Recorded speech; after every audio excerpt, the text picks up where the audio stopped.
former Representative Gabrielle Giffords of Arizona in October.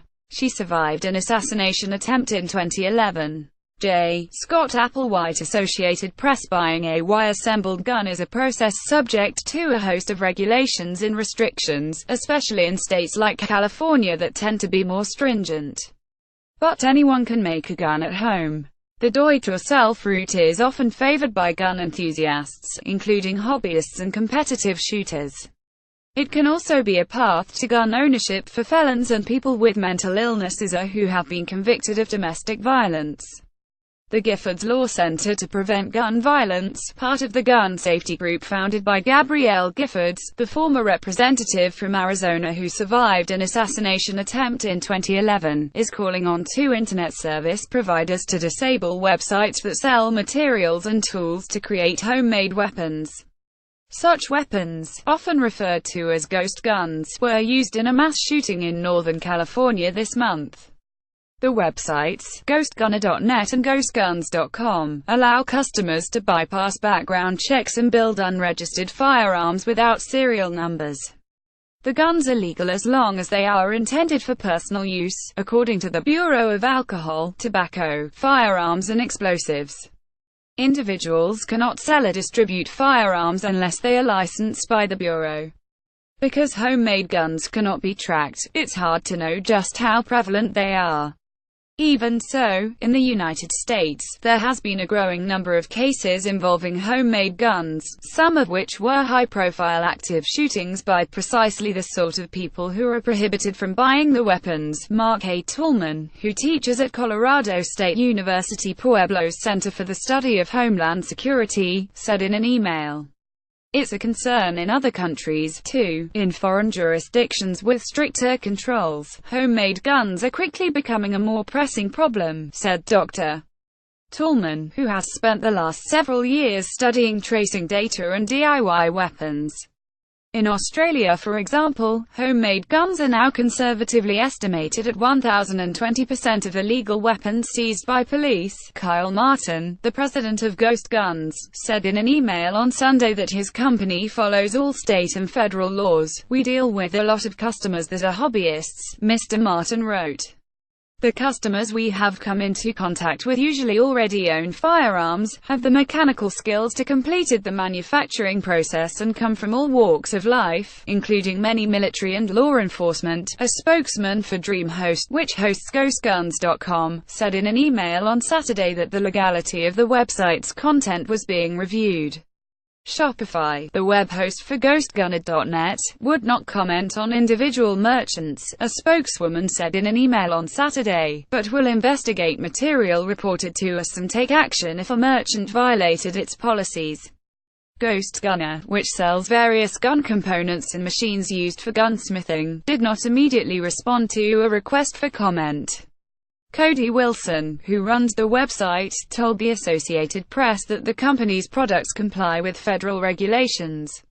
"This is an attempt to apply pressure to deplatform illegal, American business selling legal products to law-abiding customers," he said. Ghost Gunner and Ghost Guns said they take precautions to make sure their products do not end up in the wrong hands. "We only ship to shipping addresses that match billing addresses along with a signed receipt of delivery so the packages are not just sitting on doorsteps," Mr. Martin said. "But without any traceable information on the various gun parts, in particular, a part called the receiver, it's difficult to know where they will end up."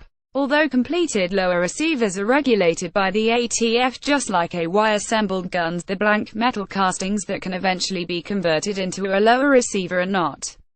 Ghost Guns is one of several websites that sell the unmarked receivers, often referred to as 80% lower receivers, as well as related parts that allow customers to build an unregistered weapon system that's ready for almost any combat scenario, according to the company's website.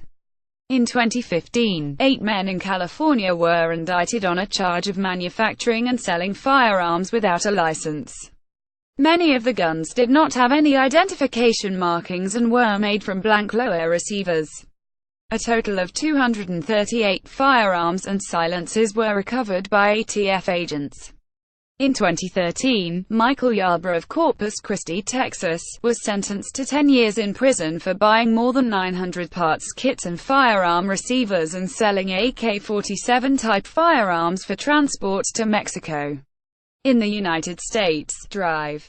Tallman said, "Conservatively speaking, based on the stated sales numbers that some suppliers have released, there are hundreds of thousands of unmarked receivers that have been sold. Criminals aren't necessarily ordering their receivers. However, the next phase is to ask the question, what can we do about more sophisticated crime groups building everything from scratch without relying on legal suppliers of components?" Drive.